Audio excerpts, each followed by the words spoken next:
Well, in a game which could not possibly serve as a more fitting microcosm for this entire season and frankly Nikola Jokic's entire career, his garbage team has found yet another stunning and unbelievable way to choke away a game in which he could not possibly have done any more in. An absolute pivotal game for both teams in a ridiculously stacked up Western Conference. The Nuggets entered this one just 1.5 games behind Houston for the 2 seed, but dropped a double overtime thriller to the Minnesota Timberwolves despite a ludicrous, historic game by Nikola Jokic for his predictably shorthanded Denver Nuggets, as Jamal Murray and Michael Porter Jr. did not come up small in this one, shockingly enough. They did not evaporate and choke under the pressure like they both did in the 7-game playoff series loss against the same Timberwolves a year ago. Nope, they sure didn't, because neither even dressed for this game. And with his 2 alleged star running mates sidelined, the Nuggets started around Nikola Jokic, Peyton Watson, who is averaging 8 points per game on the year, and Jalen Pickett, whoever the hell that is, and his 3 points per game season average. And Nikola Jokic in this basketball game scored 61 points, had 10 rebounds, and 10 assists. Do not adjust your computer screens or cell phones. That is a 60-point triple-double, and what would be remarkably the 3rd one in NBA history.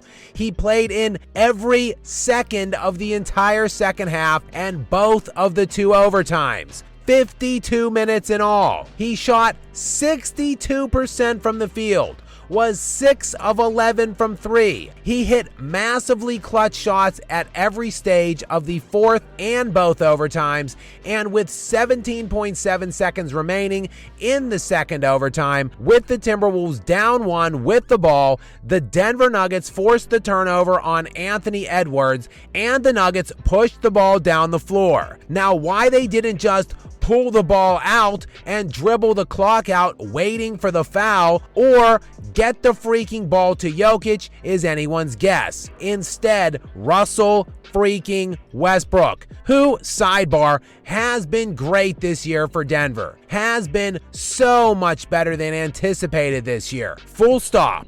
Russell freaking Westbrook with the bum-ass play of the year, missing this layup to put Denver up 3 in this situation, which would have been under 11 seconds left and Minnesota out of timeouts. Instead, though, Russ blows the layup, the Nuggets defend it out, and then it is again Russell freaking Westbrook who fouls Nickeil Alexander-Walker with, get this, 1/10 of a second remaining to lose the game for the Nuggets and squander Nikola Jokic's 60-point triple-double on 62% shooting. It's a complete crap. You simply cannot make this shit up.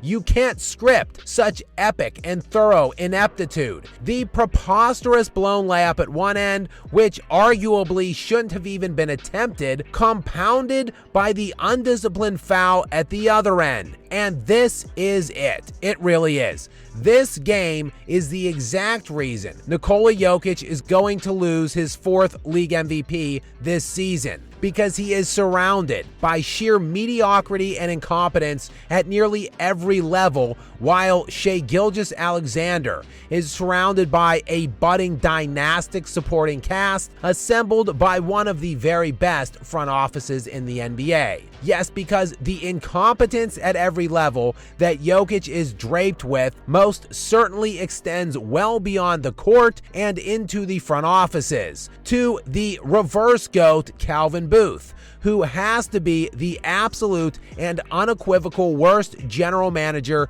in NBA history. This game can also serve as an emphatic reminder that the Denver Nuggets are on a fast track to a probable first-round playoff elimination this April. The Nuggets now have practically no shot at getting the 2 seed. They are clinging ever so tenuously to the 3 by just 1/2 game over the Lakers. They're heading most probably to a first-round matchup in the 4-5 series against maybe the Golden State Warriors, or a potential 3-6 matchup against either the very hot Clippers with all of a sudden a somehow healthy Kawhi Leonard, or even more disastrously for them, possibly a third straight season matchup with these Minnesota Timberwolves, a team that absolutely owns Denver, winners now of 6 consecutive games against them dating back to last year's second-round playoff matchup. The Wolves, who are a real team. They covered for Edwards' massive struggles in Game 7 a year ago, and they did it again in this game tonight, as Edwards was struggling mightily in the first 3 quarters of this game, entering the 4th with just 10 points before going off in the 4th and 2 overtimes in an epic duel with Jokic. A year ago in the playoffs, it was Jaden Daniels from out of nowhere who killed the Nuggets. Tonight, it was Nickeil Alexander-Walker who fittingly made the gift free throws by Westbrook's heinous last-second foul.